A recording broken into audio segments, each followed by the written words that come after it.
Thank you. Good morning to all of you who are joining us from Brazil, and good afternoon to all of you in the UK.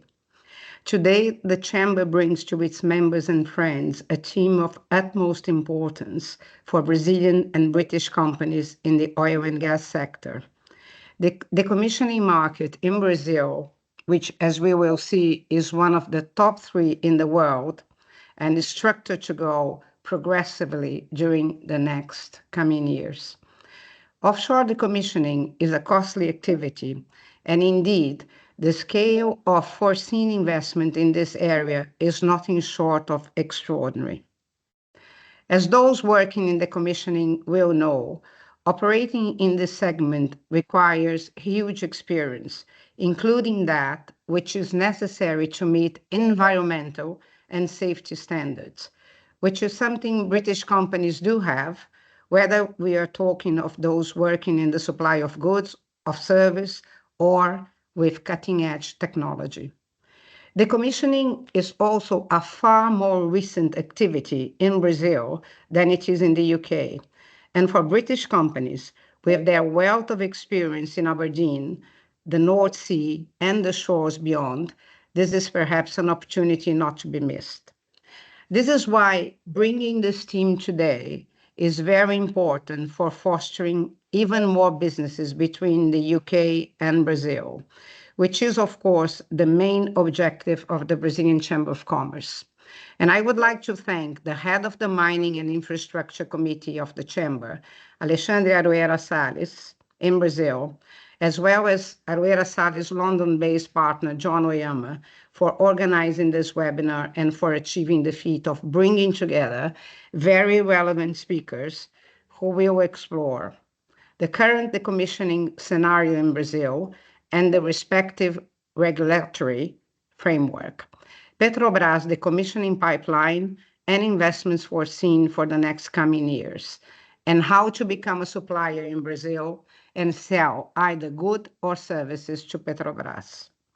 In addition, we will also hear firsthand today a success story of a British company already operating in Brazil on the important topic of financing a British company entering the Brazilian decommissioning market, and on the support that the Department of Business and Trade can offer to British companies exploring and entering the Brazilian market. All in all, in my view, a very complete webinar on the decommissioning market in Brazil. And for that, we could not be more grateful to John Oyama, who will moderate our works today, and to our speakers. Edson Luiz Valverde Castilho Filho, Strategic Support Manager for Decommissioning at Petrobras. Enio Rodrigues da Costa, Coordinator of Strategic Resourcing for Decommissioning, also at Petrobras. Alexandre Aroeira Salles, Founding Partner of Aroeira Salles Advogados, a law firm specializing in infrastructure work in Brazil, with offices in Brazil and in London. George Himes, Regional Head for the Americas at UK Export Finance, and his colleague, Bradley Poco, Business Originating Officer, also for Americas, also at UK Export Finance. Yuri Martins, Country Manager for Brazil at MDL, and Flávia Silva, Business Development Manager for Offshore Renewables Energy, Maritime Industries, and the Oil and Gas Transition at the Department for Business and Trade at the British Consulate in Rio de Janeiro. I'm really looking forward to hearing what they all have to say.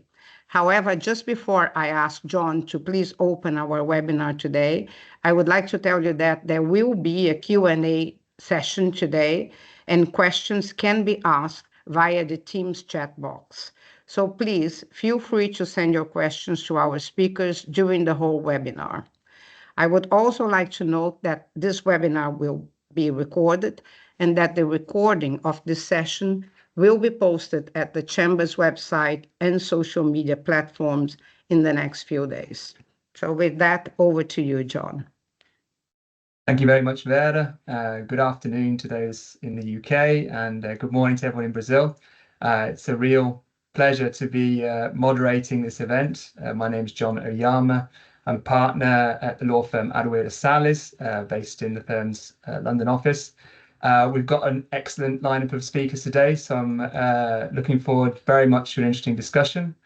First, I'd like to invite my colleague, Alexandre Adueda Salis, founding partner of Adueda Salis Advogados and head of the Mining and Infrastructure Committee of the Brazilian Chamber, to provide a brief overview of decommissioning Brazil. Alexandre.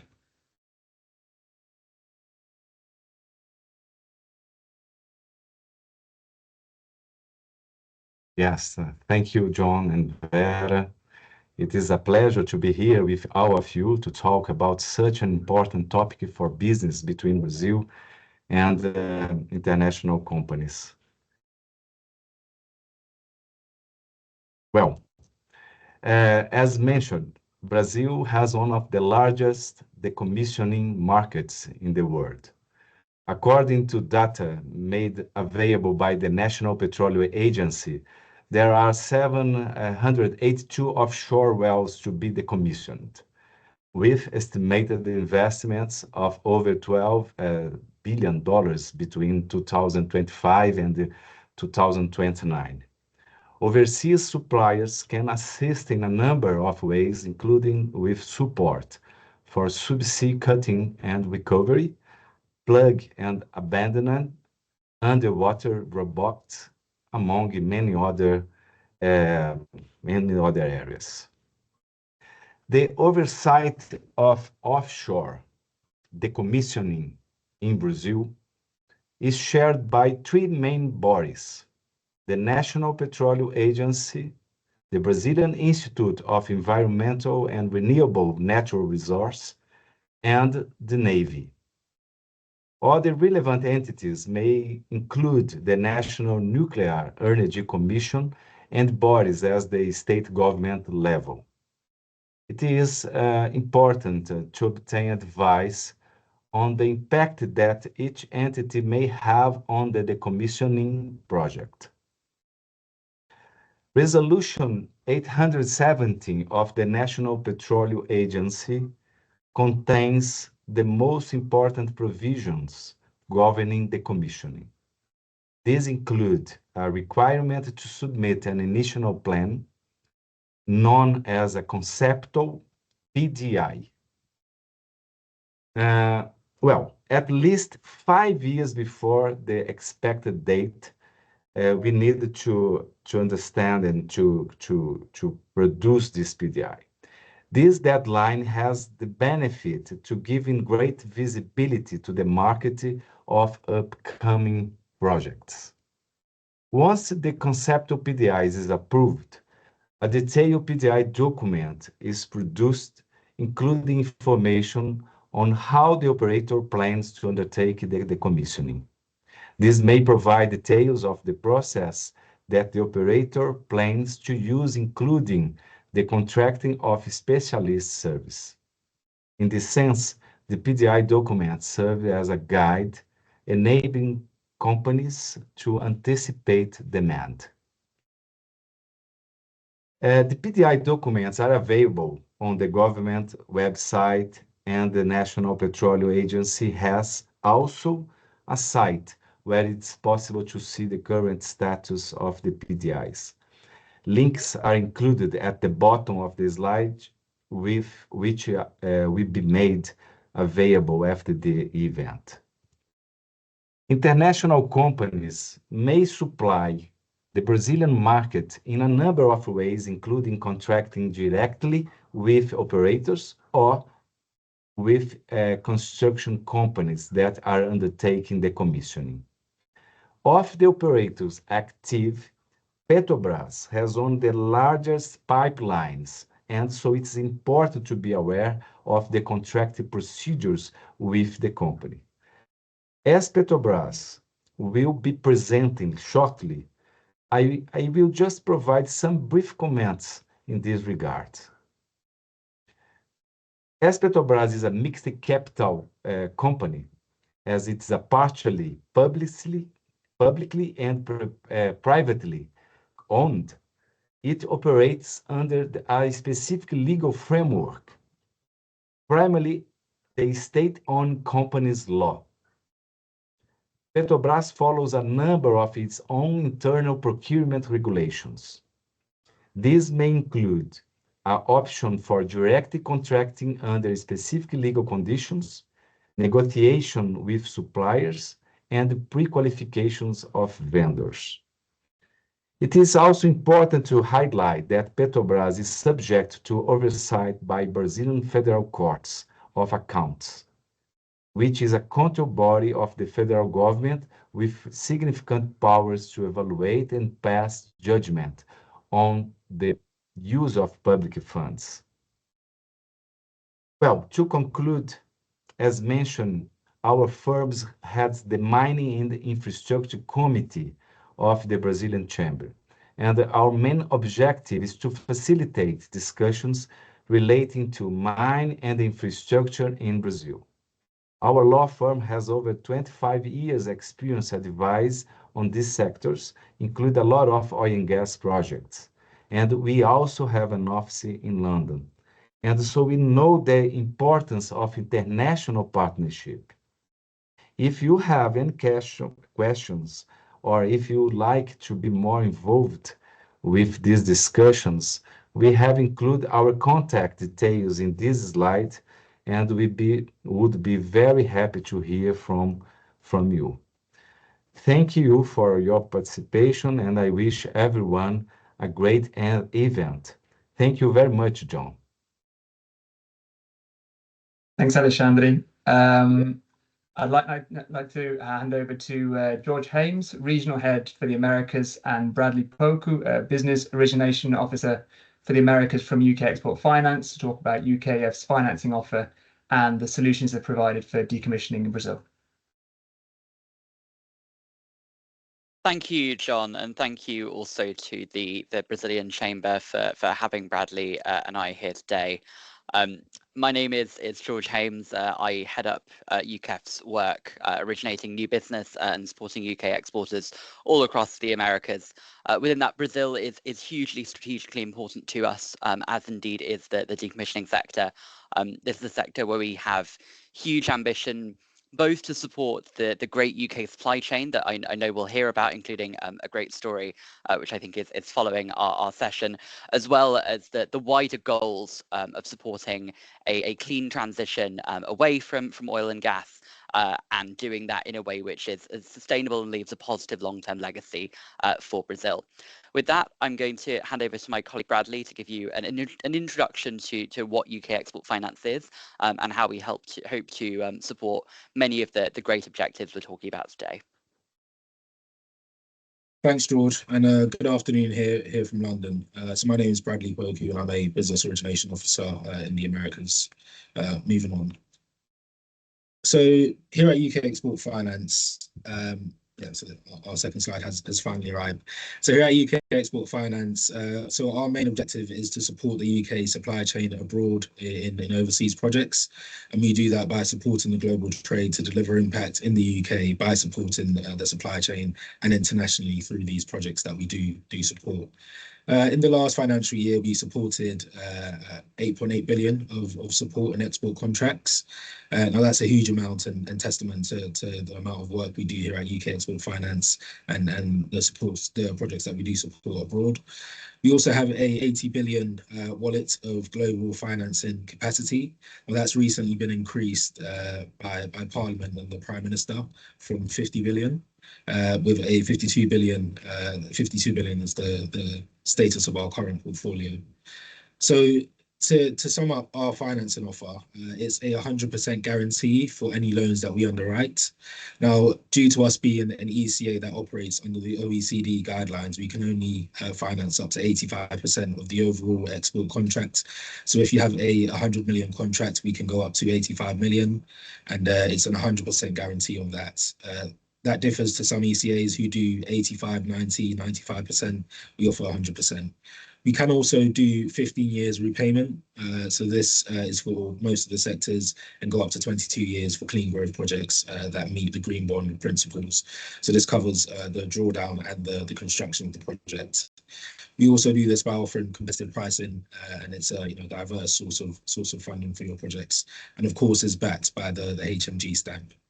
And if you do look at the pie charts on the right-hand side of the screen, you can see that our portfolio spans a mixture of sectors, the largest being the general construction and aero and transport sectors. And this also spans the world. So Africa is one of our most prominent regions, with APAC and Europe and the Middle East. Moving on to George. Thank you, Bradley.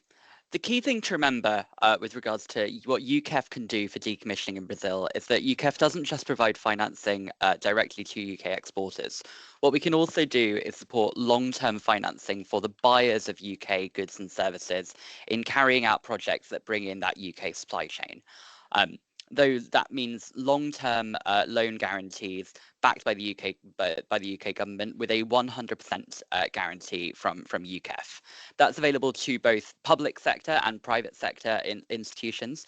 And what that guarantee does is allows the buyers of UK goods and services to access finance, which, because it's guaranteed by the UK government, allows them to benefit from the UK government's sovereign credit rating.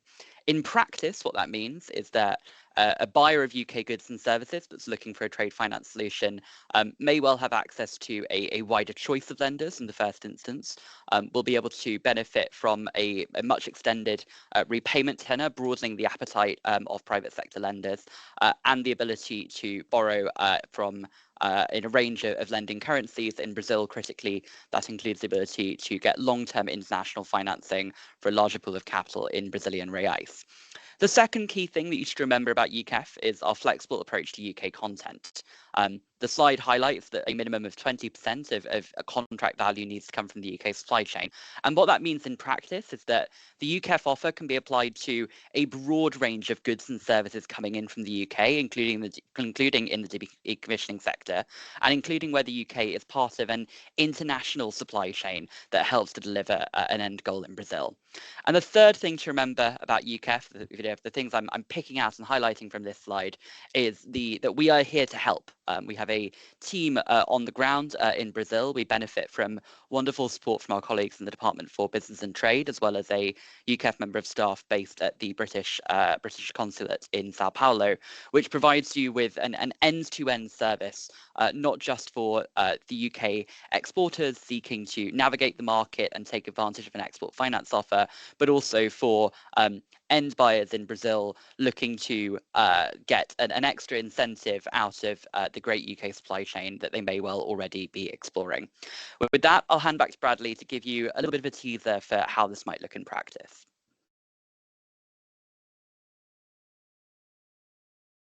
Thanks, George. So oil and gas decommissioning. So we closed a deal in Brazil in the last financial year. So we made use of our standard buy loan guarantee products. So on the international side, there are two main products that we use, and this is one of them.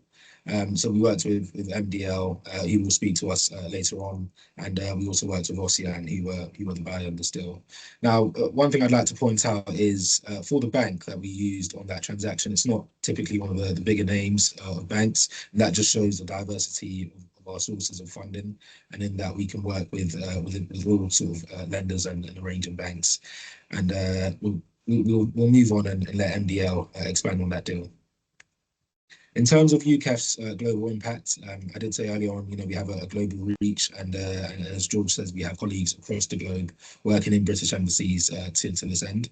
And so just this is a quick snapshot of the projects that we have concluded abroad. So in Turkey, we've done some solar farms. We've done that with GE. In Serbia, we've done the Morava corridor. We did that with Bechtel and Enka, who were doing that in a joint venture.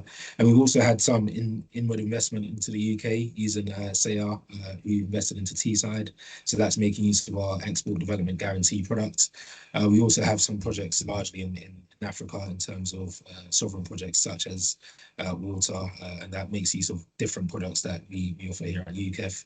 And also in Latin America, we have a few prospects that we are advancing on. And of course, in Mexico, we have a deal that I'm personally proud of, which is the Alexander Dennis electric buses in Mexico City. So quite similar to those that are in London.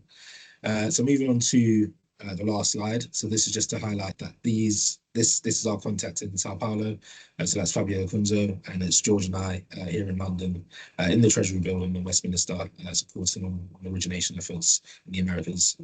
And that brings us to a close. So if you do have any questions, please put those in the chat, and we will be able to address those. Thanks for your time. Thank you very much, George and Bradley. Really interesting and showing how UKEF's a key resource, not just for UK companies, but also for international businesses looking to procure from the UK. So I'd now like to invite Yuri Martins, Country Manager for Brazil at MDL, to present the company's decommissioning work in Brazil, and also how they've benefited directly from the financing solutions that UKEF has provided in the country. Yuri.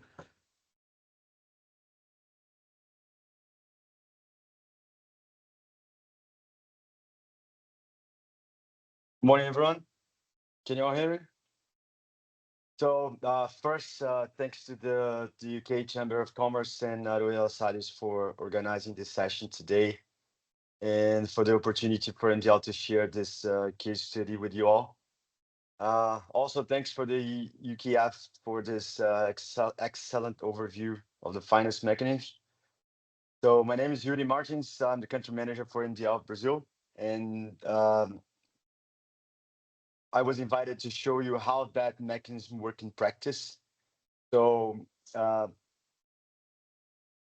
understand how this project was a success story, at first I believe I need to explain you how MDL capabilities work in practice. So what exactly we really do? Basically, we enable vessels to be converted to flex lay boats, or recovery vessels for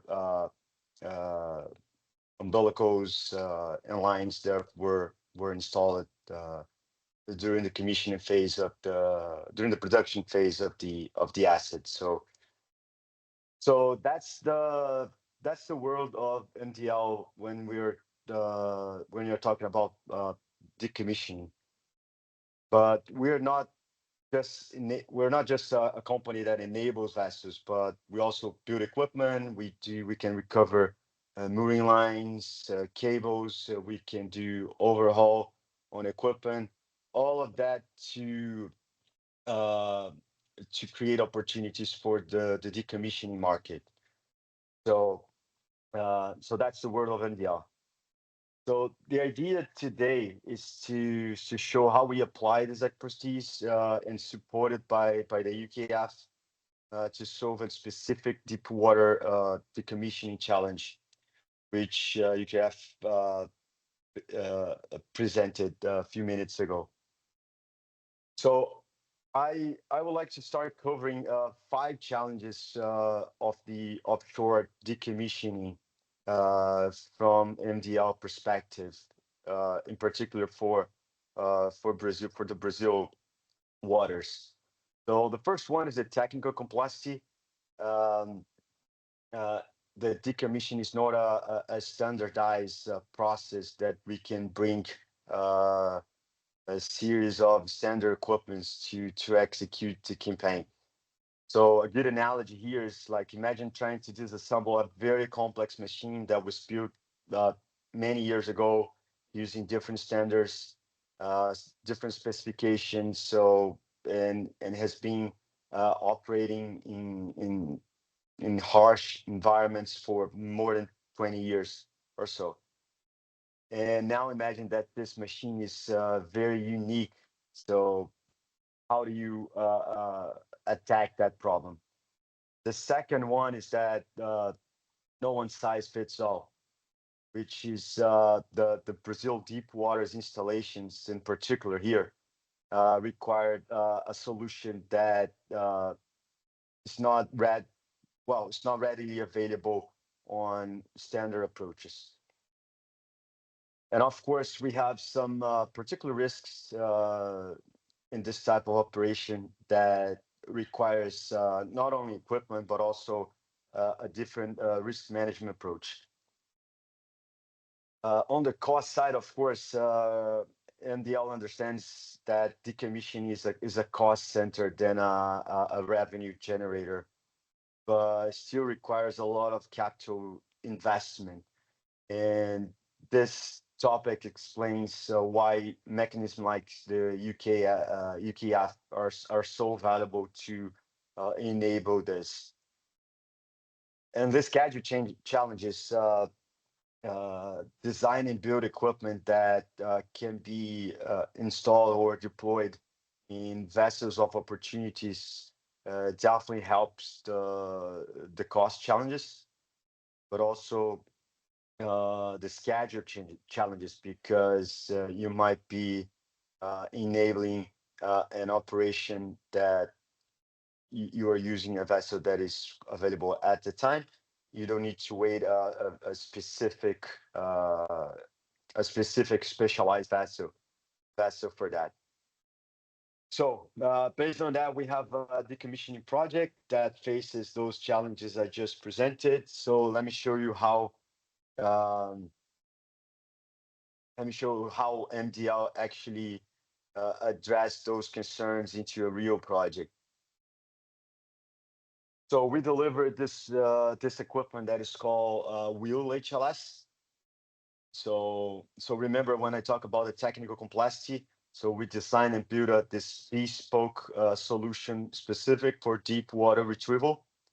I'm not gonna enter the specific parts of the technical challenges of that, but basically we adapt an existing technology an approach for deep water decommissioning challenges.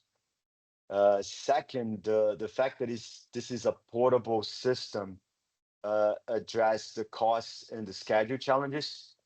A curiosity here is that the vessel was changed during the process when we were designing, when we were building this machine. So it's a very good example on how portable systems can actually enable we're actually enabling this campaign, because if you think about redesigning a system in the middle of the project wouldn't be a simple thing.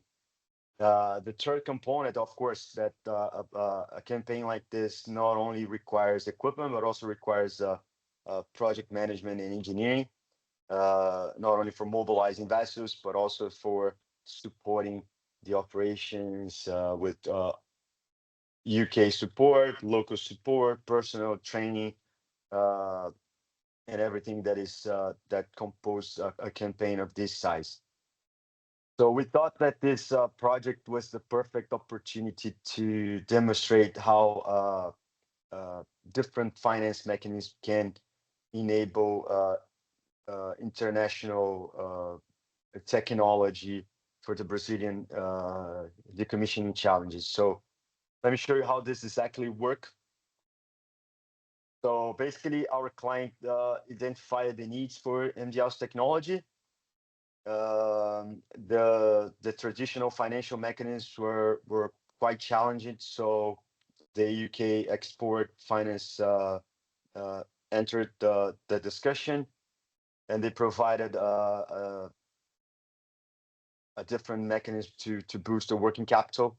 And then the equipment was delivered and deployed into our client's vessel, and then hundreds of kilometers of subsea cables and pipes were removed in a very simple approach. But the UKF mechanism is not just solving this particular challenge. Actually, it creates real value for everyone involved. So when you look at the benefits across all the stakeholders, that's where you actually see the win-win outcomes for of an immediate project. So it starts with our client, of course, access to cutting edge technology, and then we move for the Brazil. which the country has access to technology and leads to the progress of sustainability and clean transition. For MDL UK, the excellent opportunity for market expansion and support support across several business units in the overall in the whole supply chain. And of course, for Brazil UK relationships, it's a really good opportunity to build a relationship, and also creates conditions for future collaborations. So although I presented a particular case study here, at least for us, what the most powerful validation came from what happened next. This project enabled MDL to reach to another level, and it shows to everyone here that it's not a one project, but actually it shows how several collaborations between UKF, our client, enable new technology, which we are now deploying, and it's coming to Brazil for the next decommissioning challenges. So I would like to end this presentation with a quick video showing the next stage. So you saw a few pictures from the project that happened 3 years ago, and now we are seeing the new phase, which is going to be applied for the next decommissioning challenges here. So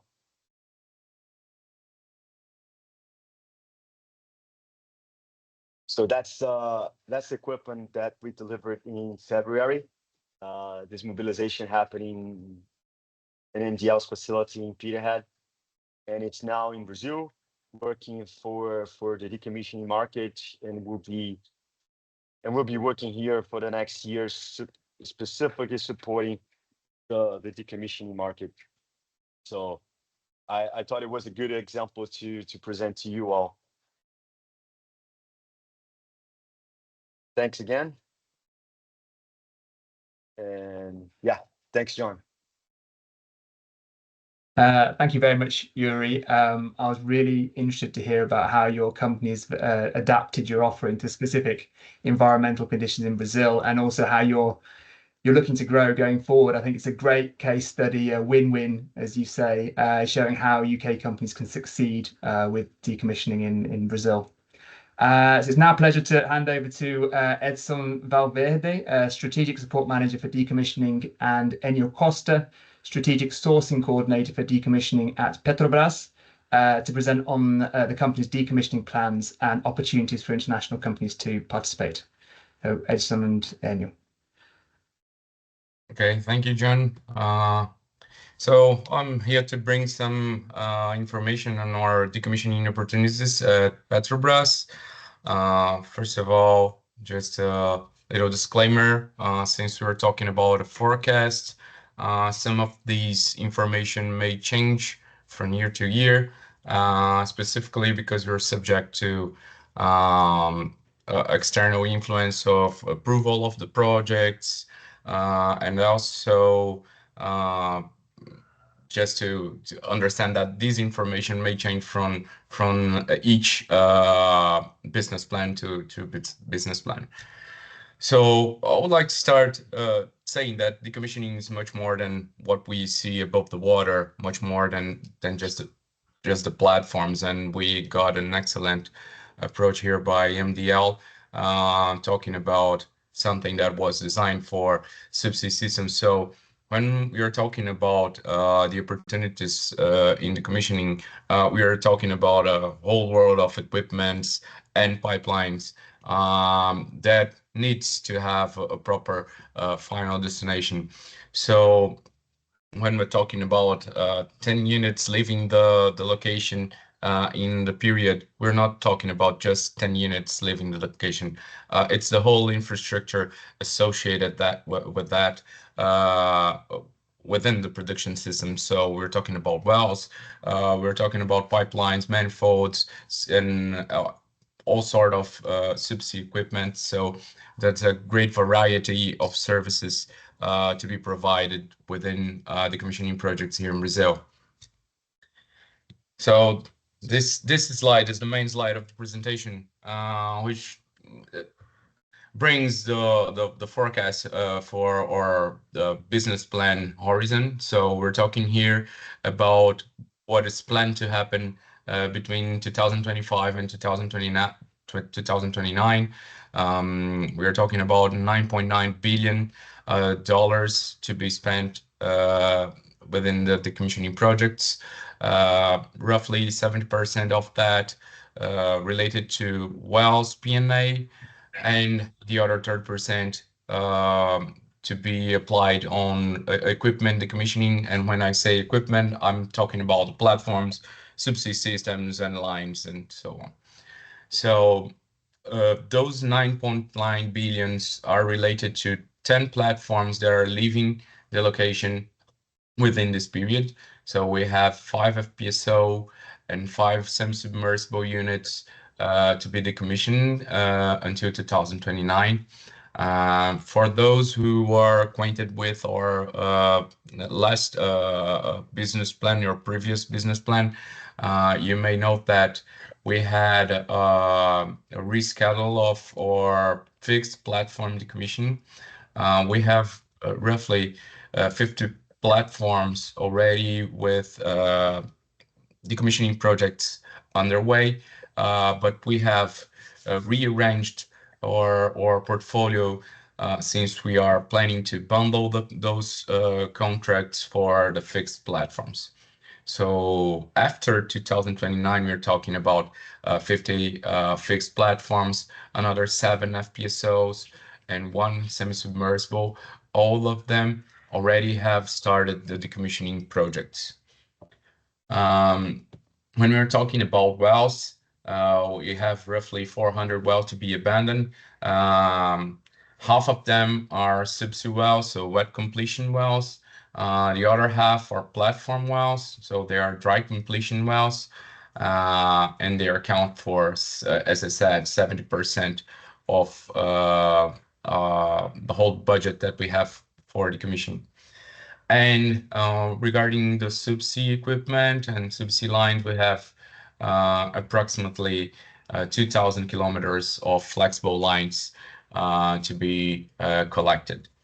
So one important feature that we are applying in our decommissioning projects is how we deal with the destination of our platforms. And not only the platforms, but also for the lines when we have the opportunity, but mainly for the platforms.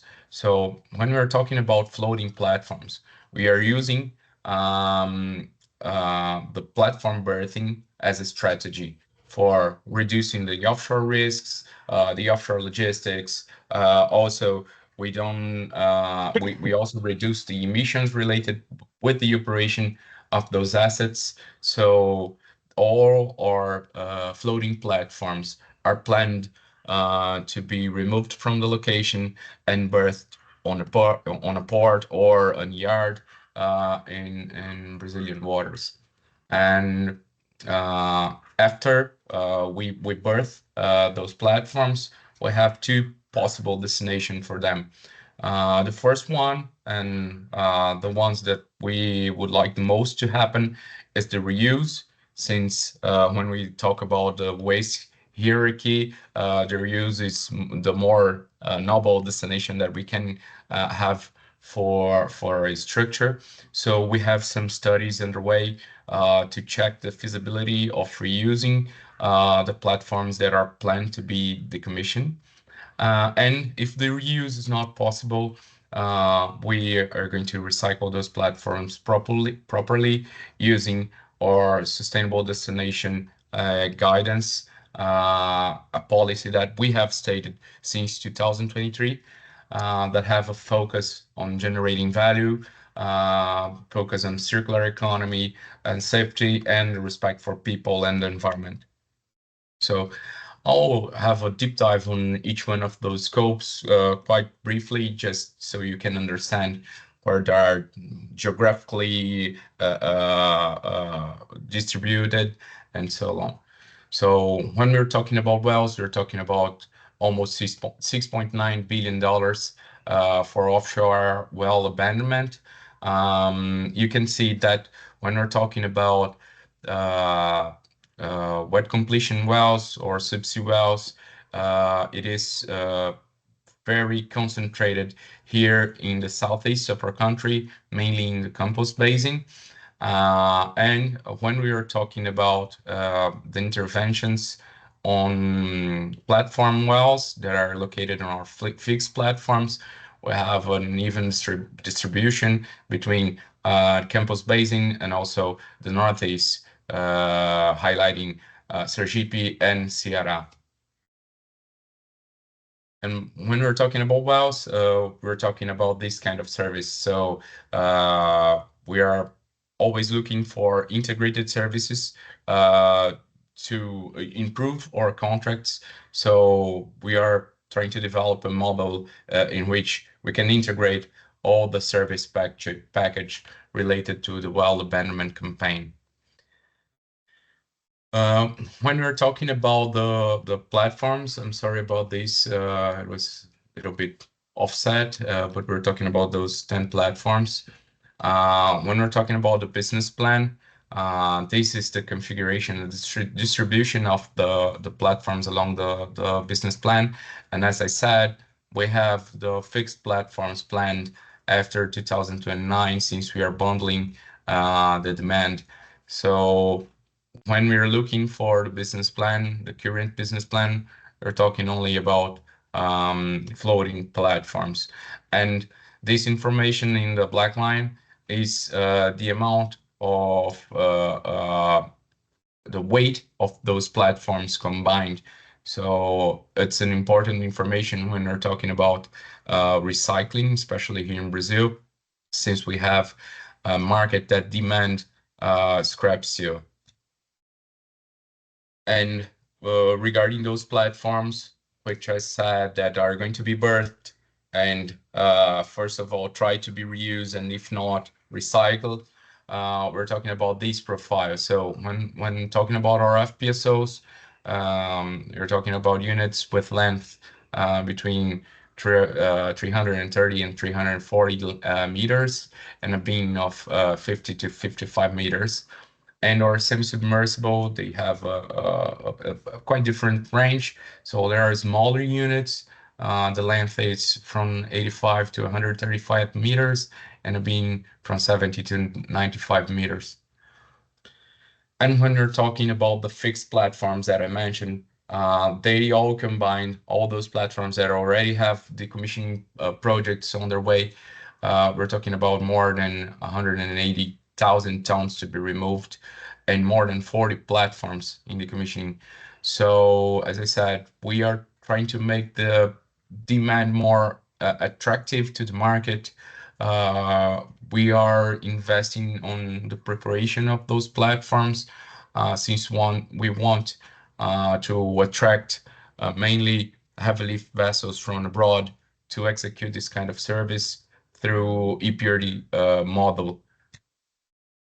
So when we're talking about our the EPRD that we are using as a model for fixed platforms, we made available most of the information needed for the proposal. So all the location weights. So we also have some structure integrity information, some 3D model made by drone mapping, and we also made available the execution windows that we have pre-approved with the regulatory bodies. And as I said, we are bundling that demand using the location, the similarity of the assets, the complexity level, and the readiness for decommissioning. And giving a brief overview about the subsea decommissioning, we have as the subsea service, we consider it part of that the unmooring of the platforms. So we have the 10 platforms here to be unmoored. We also have the pullout of the risers from those floating platforms. So as you can see, we have quite numerous services on pullouts too. And this should be the distribution of the pipeline retrieval along these 5 years. And also related to the subsea system decommissioning, we also have the wells to be disconnected from the subsea so they can be retrieved. So this is the approximately distribution that we have of wells to be disconnected from the systems to enable the retrieving of lines.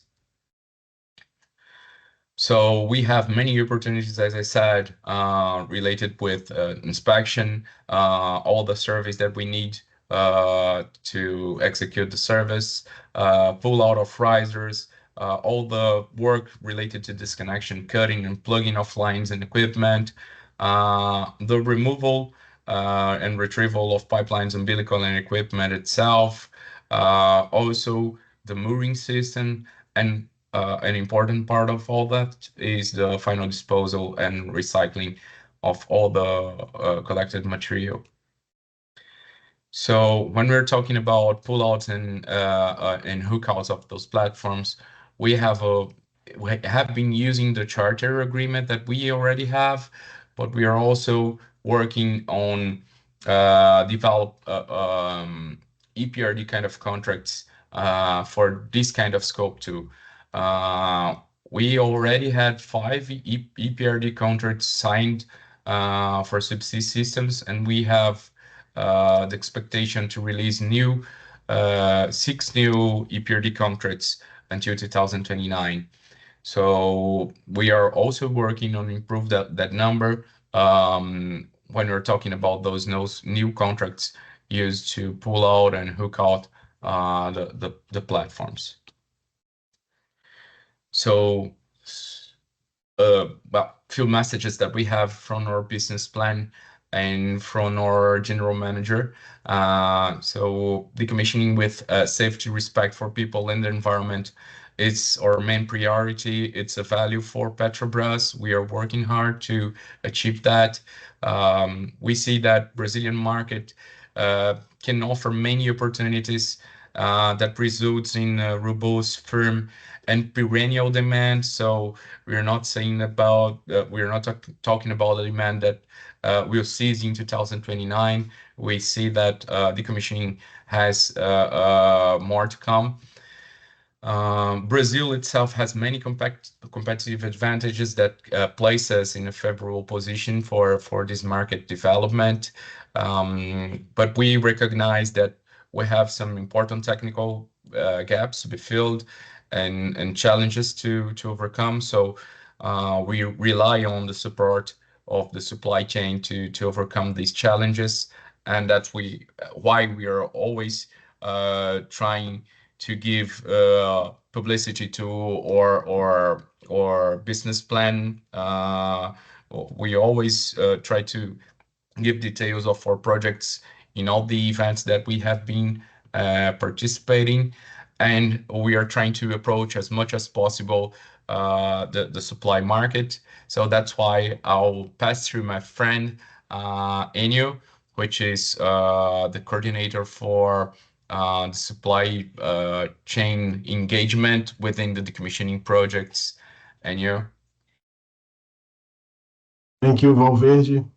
First of all, I'd like to thank the Brazilian Chamber and the UK Department for Business and Trade for this opportunity.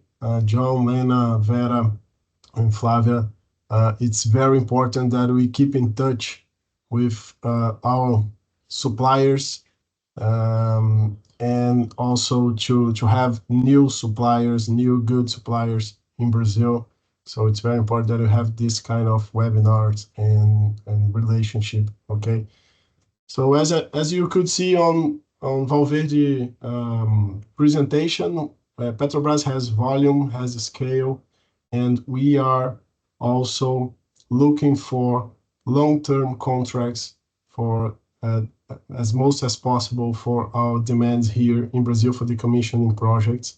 So I hope that after this presentation of Valverde, you are willing to do business with Petrobras, and this is the proposal here in my presentation, is to show you how to do business in Petrobras. So please, Valverde.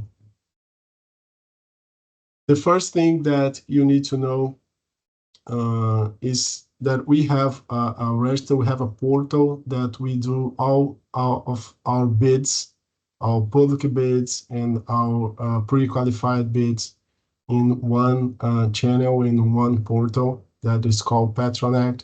And here you can see the QR code, so you can access all the supplier channel with all the information that you need to know to how to register in our portal and to see our regulations and our technical specifications. So it's important that you access this portal here and navigate so you can learn about how to do any business of Petrobras.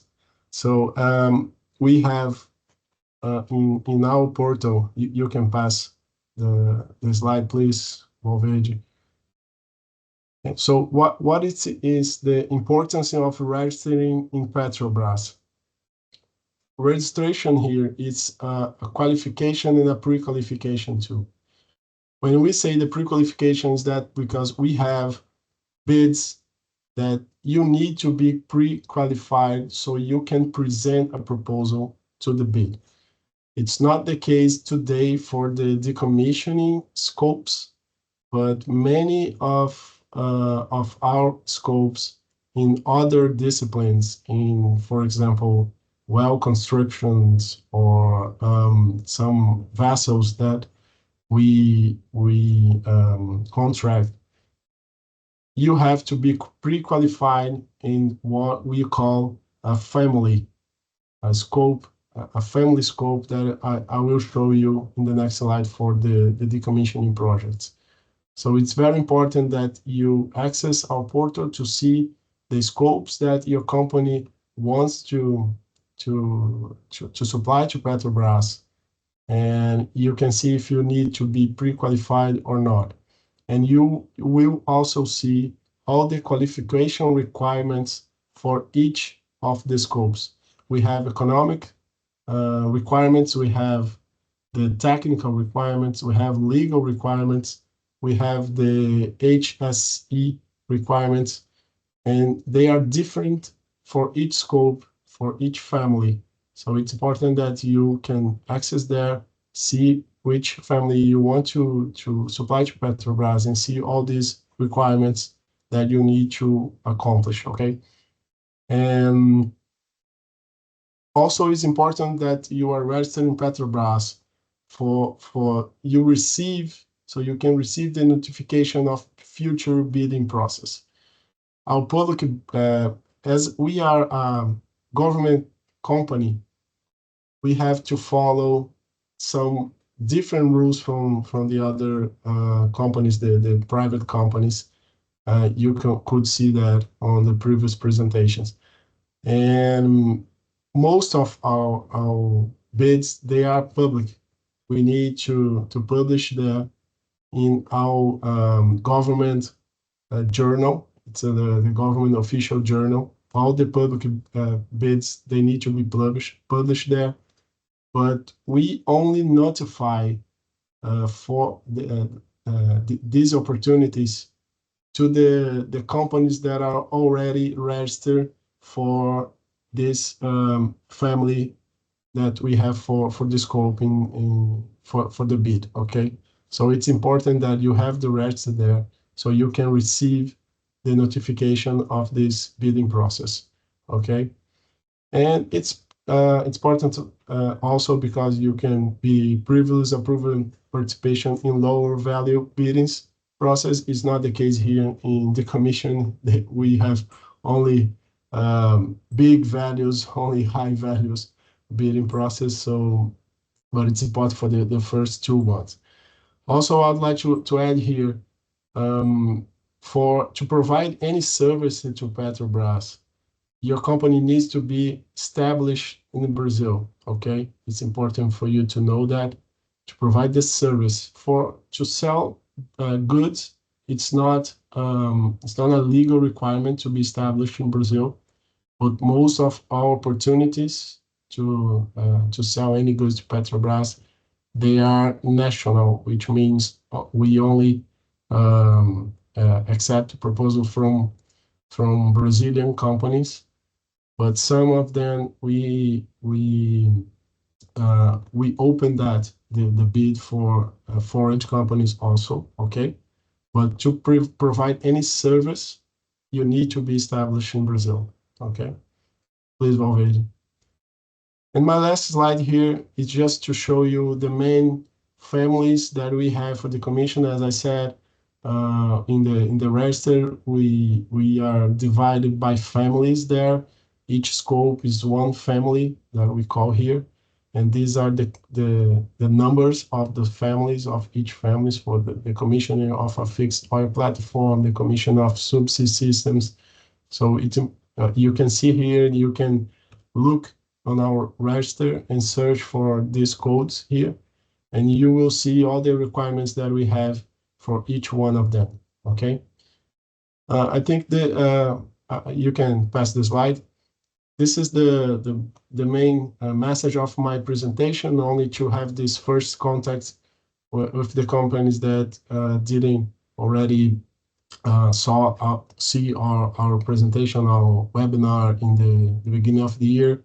And I leave here my contact, my email, so any company that wants to take any doubt or talk about any opportunities in decommissioning, my team is responsible for the whole strategic sourcing for the commissioning project. So P&A or subsea removal or the topside removal, my team is responsible to analyze and do the strategic sourcing for all these opportunities, okay?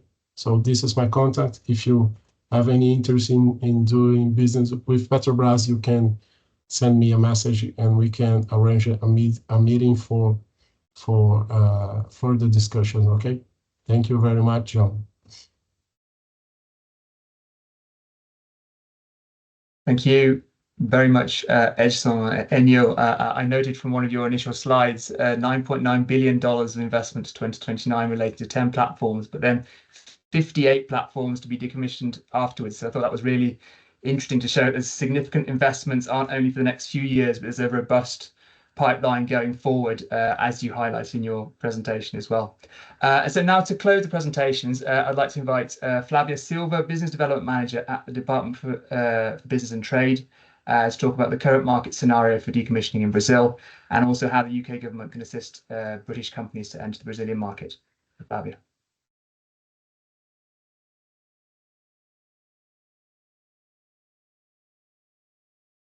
Yeah, thank you. Thank you, John. Hi, everyone. It's a pleasure to be here talking to you today. Thank you for the invitation. Yeah, I'll try to be fast. I'm conscious of time, and I want to leave space for questions at the end. So I'll talk today about a little bit further from Petrobras, what else we have happening in Brazil, and how can we from the UK government support UK business in Brazil. So I'm Flavia. I work for the UK Department for International Trade, based here in Brazil. We're here to support business from UK and Brazil. This area of decommissioning is a priority for us.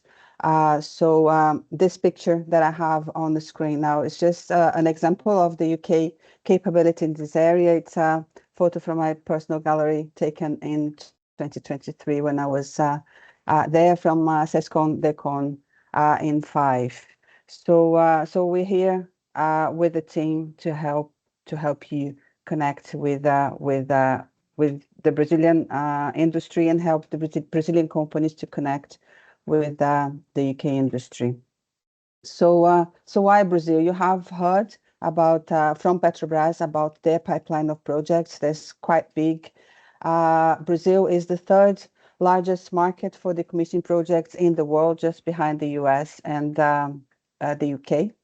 There are some consultancies in the market saying that decommissioning projects will come into waves. So we are on the first wave of decommissioning projects, considering the platforms that have been installed at the beginning of this industry in Brazil.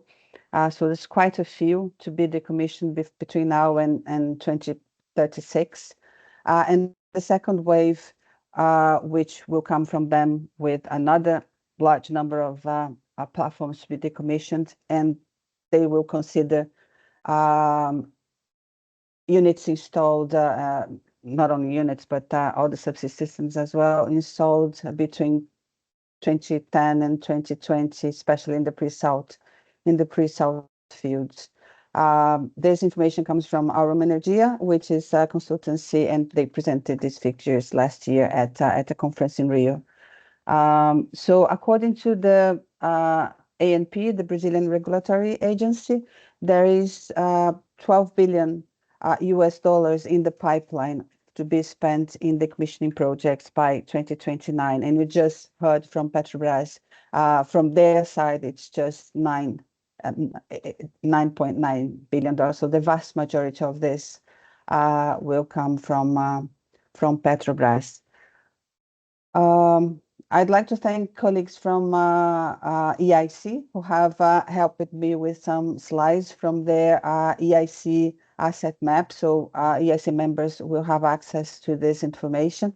They do these studies, and this one shows you that Brazil has 76 platforms currently in production, and 60 of that have less than 20 years of age. But also there are over 105 platforms that are out of production now, just waiting to be decommissioned. And on the map on the right side, you will see that the vast majority of the production units in operation is around the northeast coast of the southeast coast of Brazil. And that's where you'll find the pre-salt fields as well. In red, you will see the ones to be decommissioned, and the majority of them are in the northeast, which are the shallow waters and fixed platforms that Petrobras just mentioned. Here are some EPRD contracts that have been awarded. So they are ongoing. We have units, the FPSO Capixaba, which has gone to Denmark for decommissioning. We have the P32 from Petrobras currently in the yard in the south of Brazil. There's P3 as well, that's in Açu port, waiting to go down to the yard in the south. They're ongoing some pre-decommissioning services just now. We have Subsea 7, who won a contract for the decommissioning of some subsea systems from the Shell's Bijupiracema field. Ocean Pact, who are removing some subsea lines. Etesco, the drilling company, doing some well abandonment, and the ECB Martin Gil, who are doing the subsea decommissioning of some of the Marlin assets from Petrobras as well. Ongoing, we have a bidding going on from Trident Energy. I don't think the results for that have been presented yet, but there's this bidding from Trident for the recovery of some subsea flexible lines as well, and they will have a platform to be decommissioned next year. So yeah, a big pipeline of things to happen. This graph will show you just some evidence that Brazil is third in decommissioning projects. You have heard that from Alexandre at the beginning as well. So just behind the US and the UK, and comparing Petrobras with and Brazil with elsewhere in the world, In terms of ongoing projects, Petrobras is leading the way compared to other operators around the world. These are some projects that are either ongoing, but with contracts still to come, and also in the pipeline. So as I said, worth keeping an eye on Brazil and what's been awarded to the contractors. We have heard here about Petrobras, about Shell, about Trident. These are the main operators with decommissioning projects, but we also have Brava, Prio, the vessel operators such as SPM and MODEC with their own requirements as well, Subsea 7, Helix, and the likes of Ocean and ECB, who have been awarded contracts. So worth keep an eye on what they get. You have seen on Alexandre's presentation at the beginning this slide. It's from the regulatory agency. They have a dashboard very similar to what the UK Oil and Gas Agency has as well. It's very interactive. You can play with the different fields here. And you can have an idea of the investment plan, of which companies are submitting decommission plans to them, what are the level of investment or expenditure, and in the different areas like well abandonment, well P&A, environmental recuperation, and everything else. The QR code here will take you to this website, and you can play with the different fields there to get information. It's all in Portuguese, but I think it's not too hard to guess what you have in there. With regards to challenges and opportunities, I think I have heard quite about all of it on the previous presentation. So Brazil has a very strong oil and gas industry, but specifically for oil and gas, for decommissioning projects, there's quite a few that needs to be developed still. So Brazilian companies may be willing to partner with foreign companies interested in business here and bringing in the expertise to Brazil. So workforce training, dismantling of platforms, subsea cutting tools, recovery of lines and equipment. A challenge, of course, is the integrity of this subsea equipment in order to be lifted. Cleaning and destination of NORM and other contaminants like mercury. Of course, the inventory of hazardous materials is something that is necessary, especially now with the Hong Kong Convention coming into place. Well services, you just heard from Valverde about integrated services for that. So any specialized services with regards to any of these areas could be very interesting for Brazil. There is a tender ongoing on the Petrobras procurement portal for the development of a technological order for three subsea systems to recover flexible lines. It's open until the 10th of September. You just have to go to the Petronet website, which Enio has just presented. You type in this number and you will get to this opportunity. They're not expecting any proposals in terms of values just now. It's mainly for registering interest and asking questions about this process, and they will then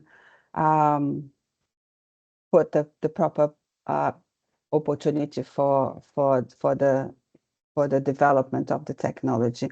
So if you have anything in this area, please just have a look at the documents there and register your interest.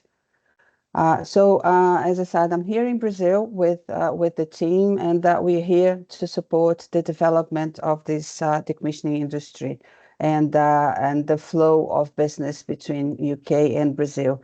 This year, Brazil and the UK celebrates 200 years of collaboration, and we want to do more. We're here to provide off-the-shelf information to UK companies willing to do business here, help identify and connect with local partners, agents, distributors, industry specialists, or potential customers, facilitate connections, provide financial support through UKEF. George and Bradley just spoke, and we have Fabio in São Paulo as well. We organize market visits opportunities to Brazil and to the UK, and we are here to identify trade barriers as well to help this business flow. We are looking to organize a second oil and gas decommissioning trade mission to Brazil in November, end of November. We did one last year in December, so it will be very similar. There's a couple of pictures here from last year's activity. If you're interested in participating on that, please let me or any of my colleagues in the team know, and we will register your interest and speak to you later when we have more information. So this is me. Happy to speak offline with anyone interested in learning more about Brazil and the opportunities here. Thank you very much. Thank you very much, Flavia. And just to mention that the presentations are going to be shared on the Brazilian Chamber website afterwards, including all contact details. I just want to say congratulations to Flavia for the work that you and your colleagues at the Department of Business and Trade do, which is fundamental for UK companies looking to internationalise, and also for companies in Brazil who are looking to build partnerships with UK businesses in relation to decommissioning and beyond. It's excellent. We just have a few minutes, but you have posted questions on the chat, so I did want to raise a couple. I'm going to start with a question for UKEF. The question is, would this opportunity include US companies for joint ventures or partnerships? So UKEF financing offering, is it open for US companies for joint ventures or partnerships? I can answer that, John. Yes, UKEF financing is open to any exporter that can bring in UK export content, regardless of whether the headline company is a UK entity. So a US JV, for instance, that is exporting from the UK, or at least 20% from the UK, would be eligible for UKEF financing. Great. Thanks very much, George. I think that was a very clear answer to the question. One for Petrobras, for Edson. With such a vast scope ahead for decommissioning, particularly across subsea lines, wells, and platform recovery, how does Petrobras foresee working with international specialists in assurance and compliance? It seems there could be valuable opportunities for collaboration with UK-based audit and subsea safety experts as part of the wider supply chain. Well, thank you for your question, Stephen. We here at Petrobras, we have our internal audit system that we already use for auditing our projects. But we understand that in some cases, we may not have all the expertise needed to follow all the service, and that's why we are already considering contracting some companies for some scopes. It is under study yet. That's why I cannot disclose any further information. But yeah, we understand that international know-how and the knowledge that those specialists can provide will be of help on auditing some of our projects. Excellent. And another question for Petrobras. In the UK and wider OSPAR region, currently is a requirement to remove platforms and leave the seabed clear. Is this the same in Brazil, or are leave in situ options being considered? Yeah, we have succeeded on having some pipeline left in situ after the proper conditioning and the monitoring of those pipelines. But here in Brazil, the environmental body evaluates each project case by case. So the proposal must meet the requirements that are stated by the environmental body, so we can have leave in situ option considered. Excellent. Thank you very much. We've come to the end of our time. I just want to mention for British companies that are on the call that are interested in doing business in Brazil and decommissioning space, setting up or doing business with Petrobras, please do get in touch. That's something that we're able to assist with from the UK. I just wanted to thank the Brazilian Chamber for hosting the event, all the speakers for their excellent presentations, and to you all for kindly giving up your time. Thanks very much.